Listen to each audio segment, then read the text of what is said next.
இன்னும் ஒரு 5 நிமிடத்தில் இந்த அற்புதமான 4 ஆண்டுகளாக உங்களை எல்லாம் வழிநடத்துவதற்கு ஒரு பெரிய பாக்கியம் எனக்கு கிடைச்சிச்சு. இந்த அற்புதமான கட்சி அக்கா தமிழிசை சவுந்தரராஜன் அவர்கள் நான் பொறுப்பேற்கும் பொழுது ஒரு வார்த்தை சொன்னாங்க, தம்பி இந்த கட்சிக்கு ஒரு ஆத்மா இருக்குதுப்பா. எந்த நேரத்தில் எந்த தலைவன் இந்த கட்சியை வழிநடத்த வேண்டும் என்பதை அந்த ஆத்மா சரியாக புரிந்து கொண்டு அந்த நேரத்தில் அந்த தலைவனை அந்த கட்சி தானாக தேடிக்கொள்ளும் என்கின்ற வார்த்தையை நான் பொறுப்பேற்கும் என்று அக்கா தமிழிசை சவுந்தரராஜன் அக்கா சொன்னாங்க. இன்னைக்கு இந்த நேரத்தில் ஏப்ரல் 12ஆம் தேதி 2025 இந்த கட்சி தன்னை வழிநடத்தக்கூடிய தலைவன் அந்த ஆத்மாக்கள் எல்லாம் சேர்ந்து ஒரு தலைவரை இன்னும் ஒரு 5 நிமிஷத்தில் அடையாளம் காட்ட போறாங்க. அன்பு சொந்தங்களே, உங்களை எல்லாம் வழிநடத்தியது ஒரு பெரிய பாக்கியமாக நான் கருதுகின்றேன். வாழ்க்கையில எத்தனையோ விஷயங்கள் நாம் செய்தாலும் கூட பாரதிய ஜனதா கட்சியினுடைய ஒரு தொண்டன் என்பது என்னை பொறுத்தவரை ஒரு உச்சகட்ட பொறுப்பாக எப்பொழுதும் நான் சொல்லுவேன்.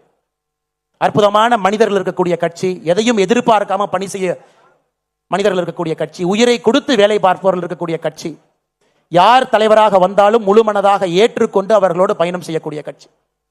இந்த நேரத்தில் 2021 மே மாசத்துக்கு நான் போறேங்க.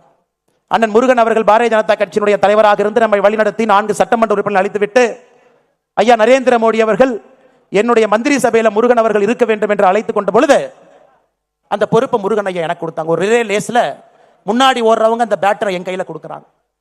நான் வந்த பொழுது உங்க யாருக்கு என்னை தெரியாது. உண்மையை சொல்ல வேண்டும் என்றால் என்னை விட தகுதி வாய்ந்தவர்கள், திறமை வாய்ந்தவர்கள் இந்த மேடையில மட்டுமே 99% மக்கள் என்னை விட திறமையானவர்கள், தகுதியானவர்கள் இந்த மேடையின் மீது அமர்ந்திருக்கின்றார். எல்லோரும்